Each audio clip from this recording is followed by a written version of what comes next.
A very important issue, taking a slight detour from active markets. But if you are a market watcher, if you are a citizen, you'll be watching out for the developments happening in New Delhi. Mr. Swaminathan Aiyar, a consulting editor of ET Now, is joining us to help us understand, plus other issues. Swami, very good morning. Thank you so much for accommodating this request early morning. I've been reading your latest article, so a lot to talk. But this entire issue of the way Mr. Kejriwal's arrest came about, one section of observers are saying this is vendetta. Others are saying that someone after someone being ignored. Now even court is, questioning that. So this was the natural way things would have progressed. What's a big surprise out there? How are you really analyzing stuff? I would say both of those statements are true. On the one hand, there is an element of vendetta. On the other hand, Mr. Kejriwal has avoided being grilled by the ED again and again and again, saying that it's a vendetta. Now, I do not doubt that there is an element of vendetta, but there is vendetta in politics in general. But on the ground of the vendetta, you cannot just keep excusing yourself and refusing to appear before the enforcement director. So I think you might say that the exact timing coming just after the election announcement, this is intended to tar Mr. Aam Aadmi, clean Mr. Kejriwal's image as an anti-corruption crusader. So you could argue that there is something to do with the timing of it. But Mr. Kejriwal has to be faulted on two grounds. One, his refusal to appear before the ED repeatedly. Second, the plain troublesome fact is that there appears to be some very serious questions that Kejriwal does have to answer. Now, the plain fact is, the sad fact is that politicians in every state make money out of liquor licenses. This is an open secret. It is not new. But as they say in politics, there is an 11th commandment, thou shalt not get caught. In this particular case, it appears various witnesses have come forward to, in fact, openly say that this kind of apparent money was going to change hands. Because of that, Mr. Sisodia is already in jail. It was only a matter of time before they were going to act against Mr. Kejriwal as well. So all I can say is that, yes, there is an element of vendetta. Yes, it is timed with an eye to the election.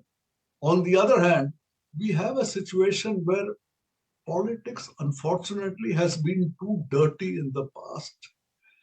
There used to be a kind of gentleman's agreement, or others might call it honor among thieves, that politicians criticize the other side terribly, saying, you have so corrupt.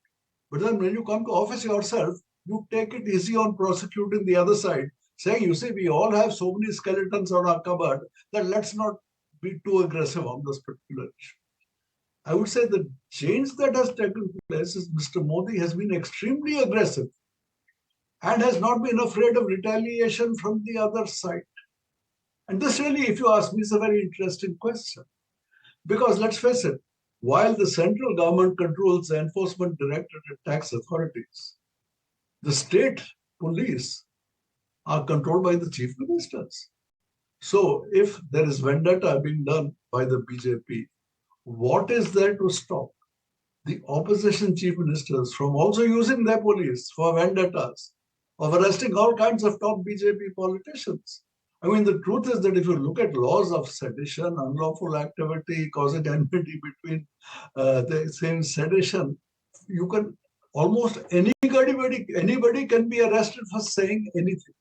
So to me, the really interesting thing is that the BJP has gone all out, targeting various opposition politicians, but the opposition CMs have been reluctant to target central government ministers.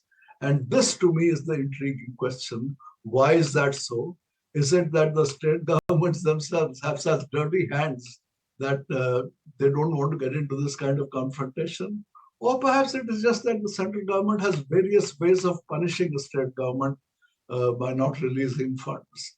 And therefore, the opposition chief ministers are not keen on getting into a tit for tat on this. Very interesting, Swami. You say the commandment is thou shall not get caught. Swami, since we have you here, just a quick observation of yours on the way momentum is actually panning out. Nikunj and I are just back from New Delhi, met a bunch of ministers.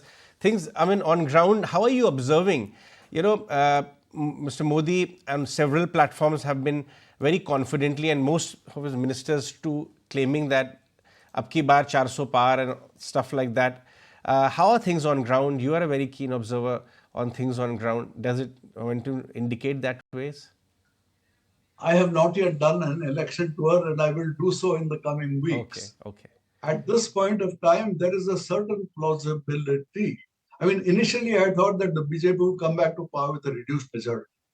But now the BJP has struck alliances. It has now alliances with Nitish Kumar, with Naveen Patnaik, with TDP. Because of all these new alliances, the NDA has expanded, and it can expect to get more seats in Andhra Pradesh, more seats in Orissa, more seats in other places, and its partners' seats will be part of the NDA as well. So is it possible that the NDA will win with an increased majority? It is possible. Will they get to as much as 400 seats? I doubt it. But certainly they are in the driver's seat. I don't think anybody doubts that they will be back in power, even if it is with a reduced majority. It will be a comfortable majority. One last question with you, Swami. We recently interacted and interviewed Shaktikanta Das ji, and he went on to say that this year growth will be closer to 8%, and the momentum on economic growth may continue, and the visibility is very strong for multiple years. 2-3 years is what he's talking about. Clearly closer to 7% next year.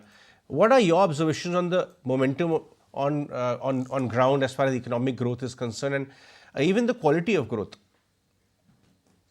Without doubt, India's performance in the current financial year has been outstanding and exceeded all expectations.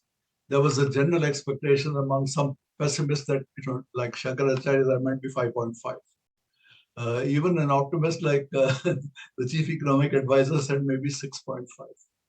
And yet we have 3 quarters in a row, the growth has exceeded 8%. Not only that, this has happened at a time when the world is in very serious trouble. Economist Larry Summers said the world is on fire in 2023.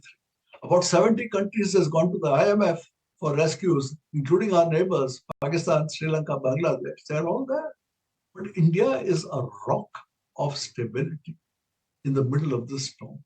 And in such difficult conditions, to be doing 8% for 3 quarters in a row is a very impressive performance. Does it automatically mean we are on some kind of automatic 8% growth path for the years ahead? No. I mean, you cannot jump to that conclusion. The truth is that, it is always very unclear in India what the trend is. If you take the 5 years of Modi's second term, GDP growth has actually been lower than in the 5 years of the first term. So there were many people who said, in fact, things are going wrong. Now, the people who said things are going wrong are being disproved in the current financial year quite conclusively. At the same time, let us not jump to the conclusion that we have suddenly leapt onto a new high growth path and we are there forever. The world is full of all kinds of potential problems. Let us not underestimate the chances of something going wrong. Yeah. Thanks very much for joining us today, this morning, and giving you your insights about these very important matters. Swami, always enjoy our conversations. All right, that was our consulting editor, Swaminathan Aiyar, talking about India is a rock of stability in an uncertain world. Sanjeev Bhasin is also joining us, and we'll. If you like this video, then like, share and subscribe to ET Now.